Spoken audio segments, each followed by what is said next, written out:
Hello and welcome to my new video for today. This time I'm going to be having a look at my Master Grade GM Sniper 2. This is one I've painted up in a sort of a custom style that's in keeping with its more traditional look. So let's have a look at what we get in the box. So there is the GM Sniper itself. I've got it equipped with the sniper rifle and shield at the moment. You also get your rifle, which I've just added some extra details on the chrome pens. Then get two extra clips, your two beam sabers, so one I've left quite straight and the other I've actually curved around a bit, as you can see there, just for some nice poses with its beam saber. And then you have your base adapter. You have two rifle holding hands, here and here. You have your beam saber hands, two widespread hands, and you have your fist hands. One fist is already equipped on the GM Sniper itself, and the special rifle holding hand for the sniper rifle. So just going to take a look at some of the articulation on this one. So start off with the head. So the head has its sensor which you can move up and down. The head will then turn around all of the way. You then have down and up, and then you have some additional movement from the neck, so you can then lift it all the way up to have it looking all the way down, and tilting it across so you can get that more of a look as though it's looking for a sight. On the shoulders there's quite a bit of extra movement on here. So to start with, the actual shoulders are on like a double joint, so it hinges out inside here and then here itself, so it rotates in and then around, so you can move it all the way out. So you can see the joint inside, so you can just pull that out. There you can see some of the gold I've put in there, so that for the piston, so it will just come all the way around, quite a lot. So if I leave that like this, you can see how far it comes around, and then you can flip this little bit up here, and that then gets a little bit more movement going up. So if I just leave this like that and position it just right and get it going quite high, and then all the way forward, and bring the arms around quite nicely there. For the arm, you have the rotation just at the top of the arm. You have your double bend on the elbow, where you can see some more of the gold detailing I've done for the piping. And then, so on the wrist, it's just a sort of like a peg that goes in, and so it flips up and down like this. You then got in and out, and then just pop the fingers back on, and these are just the slot-in fingers, so you can just pop these straight back in, just like that, and the thumb is movable with a little bit of movement there.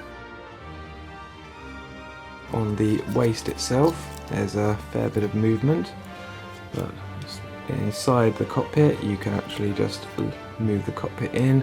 I won't do that now just because it's a bit of a fiddle, but then the waist can bend down quite a bit for it's looking as though it's looking down, and then back can go back a reasonable amount.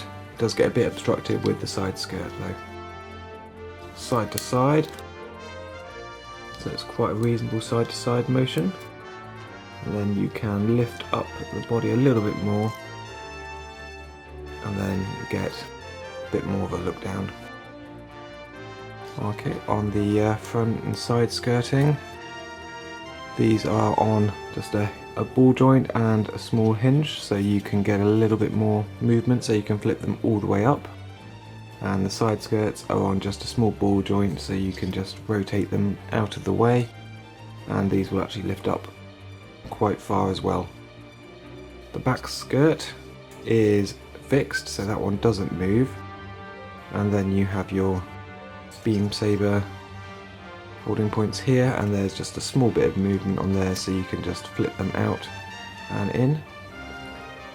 You then got your backpack here, which has no real moving parts on this, but it's just quite nice and solid. Now let's have a look at the legs. So the leg movement foot to the front is pretty good. Then you can do the 2-point leg knee bend. There you can see some more of my gold detailing, and then like that. So then if you want to have a look at it going back, it goes back about that far, but it does get stuck by the back armour. And then you go to the ankle and the foot, so you've got a bit of movement with this ankle armour, with some of the gold detailing behind there as well. And then the foot itself, you have your movement up and back down again, and then some more detailing inside. Your toe has a slight bend up and back down again, and you have a little bit of movement on the back of the foot as well for the heel. So you can just pop these back in.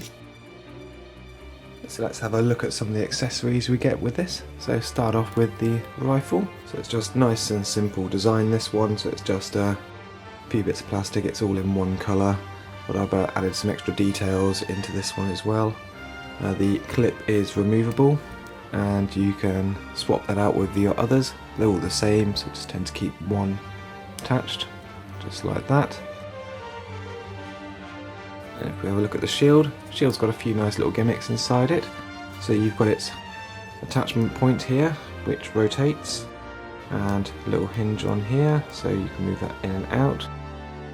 You've then got your handle, which just folds in and out here, and then you can use it to stand it up as a bit of a defensive structure, so you can have it just like that. So you can use that for him to rest his rifle on when he's shooting. Now onto the sniper rifle. So on here I've left the fingers attached onto this one, which is a special one just for using with this rifle.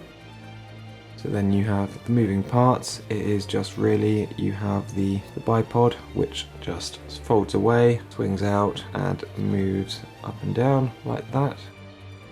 So for attaching the accessories, the shield is nice and simple. As I said, you've got your smaller section here which just clips into the back of the arm, and then you can just fold it around, and there you have it attached with the shield. Okay, and so for attaching it with the rifle, you just take your rifle holding hand and then just put that in, and that just attaches in.